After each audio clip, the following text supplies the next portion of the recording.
Hello दोस्तों, मैं रवि कुमार आपका स्वागत करता हूं मेरे YouTube चैनल RRA अकेडमी में। आज की इस वीडियो में हम लोग पढ़ेंगे भारत इज माई होम का शॉर्ट समरी के बारे में। तो चलिए शुरू करते हैं। कहता है Bharat is my home is taken from the speech of doctor Zakir Hussain.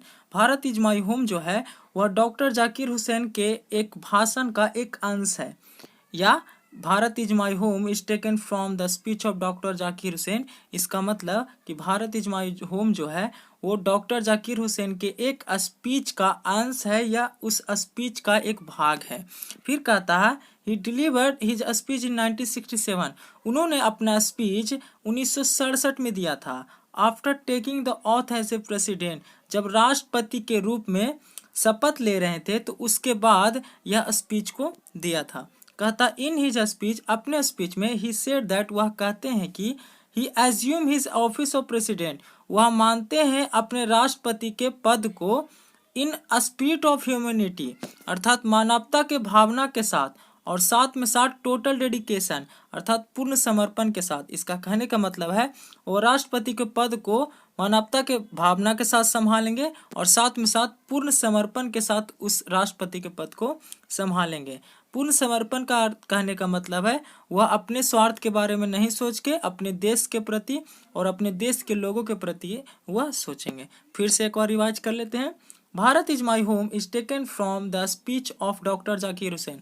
Bharat is my home जो है, जो अनुच्छेद है, वह डॉक्टर जाकिर हुसैन के एक भाषण का एक अंश है जो कब डिलीवर किए थे, कब दिए थे 1967 में। कब? जब प्रेसिडेंट राष्ट्रपति के रूप में शपथ ग्रहण कर रहे थे तो उसके बाद उन्होंने एक स्पीच दिया था। उसी स्पीच का एक भाग है भारत इज माई होम। फिर कहता अपने स्पीच में वह कहते हैं कि वह अपने राष्ट्रपति के पद को किस प्रकार संभालेंगे, तो इन स्पिरिट ऑफ ह्यूमैनिटी अर्थात मानवता के भावना के साथ और साथ में साथ टोटल डेडिकेशन अर्थात पूर्ण समर्पण के साथ अपने राष्ट्रपति के पद को संभालेंगे। चलिए आगे देखते हैं।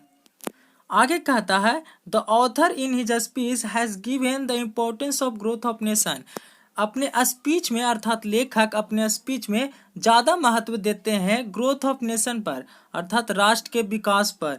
अकॉर्डिंग टू हिम, उनके अनुसार our past culture is not dead, हमारा जो पुराना सभ्यता है वो मरा नहीं है और साथ में साथ स्टैटिक्स अर्थात स्टैटिक और ना ही रुका है। It is alive and dynamic अर्थात वह अभी जिंदा है हमारे पुराने सभ्यता और साथ में साथ ऊर्जा से भरा हुआ है। Our past culture is based on developing the quality of our present अर्थात हमारा जो पुराना सभ्यता है वह आधारित है विकास करने पर। क्या विकास करेगा? तो हमारे जो अभी वर्तमान है उसके क्वालिटी को अर्थात हमारे वर्तमान के क्वालिटी को और ज़्यादा बढ़ाने पर जोर देगा। फिर से समझते एक बार। The author in his speech has given the importance of growth of nation अर्थात अपने स्पीच में लेखक बताते हैं या देते हैं ज़्यादा ध्यान, ज़्यादा महत्व किस पर? ग्रोथ ऑफ नेशन अर्थात अपने देश के विकास पर। अकॉर्डिंग टू हिम, उनके अनुसार आवर पास्ट कल्चर हमारा पुराना सभ्यता is not dead and static, ना ही मरा है और ना ही रुका है। डेड मतलब मरा हुआ, स्टैटिक मीन्स रुका हुआ। इट इज़ अलाइव, वह अभी जिंदा है और साथ में साथ डायनेमिक है, डायनेमिक मतलब ऊर्जा से भरा हुआ है। आवर पास्ट कल्चर इज, हमारा जो पुराना सभ्यता है वह आधारित है, बेस्ड मतलब आधारित है, डेवलपिंग मतलब विकासशील, विकास करने पर।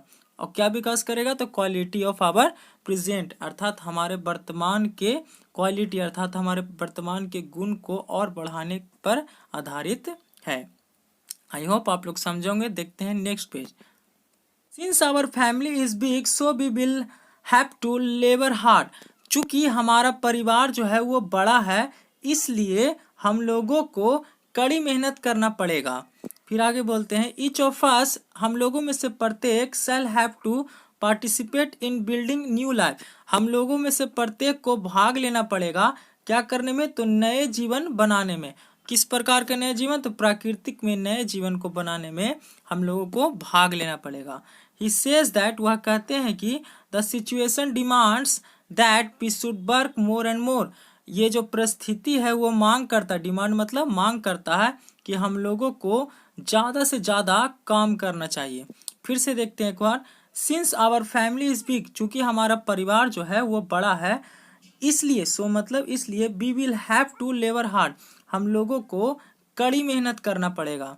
फिर आगे कहता ईच ऑफ अस, हम लोगों में से प्रत्येक शैल हैव टू पार्टिसिपेट, को भाग लेना पड़ेगा इन building new life of the nature, प्राकृतिक में नए जीवन को बनाने में भाग लेना पड़ेगा। ही सेज दैट, वह कहते हैं कि द सिचुएशन डिमांड्स, परिस्थिति मांग करता है, दैट कि वी शुड वर्क, हम लोगों को काम करना चाहिए, मोर एंड मोर, ज़्यादा से ज़्यादा, जितना ज़्यादा हो सके उतना काम करना चाहिए। ठीक है, तो दोस्तों आगे चलते हैं। Place himself to the loyalty on our past culture, वह खुद से कसम खाते हैं कि अपने पुराने कल्चर, पुराने सभ्यता पर वफादार रहेंगे अर्थात विश्वास करेंगे। He promise to work for the welfare of its people, वह वादा करते हैं कि काम करेंगे अपने लोगों को कल्याण के लिए। वेलफेयर मतलब क्या होता है? कल्याण। वेलफेयर मतलब क्या? विदाउट एनी डिस्टिंक्शन, अर्थात बिना कोई भेदभाव के। डिस्टिंक्शन मतलब क्या होता है? भेदभाव। फिर कहते हैं ही सेड दैट, वह कहते हैं कि the whole Bharat is my home and its people are my family, कि पूरा जो भारत है वह मेरा घर है और इसके जो लोग हैं मेरे क्या है? परिवार है। फिर से समझते हैं। He pledges himself to loyalty on our past culture, वह खुद से कसम खाते हैं कि वह विश्वास करेंगे अपने पुराने सभ्यता पर। He promise to work for the welfare of its people, वह वादा करते हैं खुद से कि काम करेंगे लोगों के कल्याण के लिए, और विदाउट एनी डिस्टिंक्शन, अर्थात बिना कोई भेदभाव के। ही सेड दैट, वह कहते हैं कि द होल भारत, पूरा जो भारत है, इज माई होम, मेरा घर है और इसके जो लोग हैं वह मेरे क्या है? परिवार है। तो दोस्तों आई होप आप लोग को यह समरी समझ में आया होगा।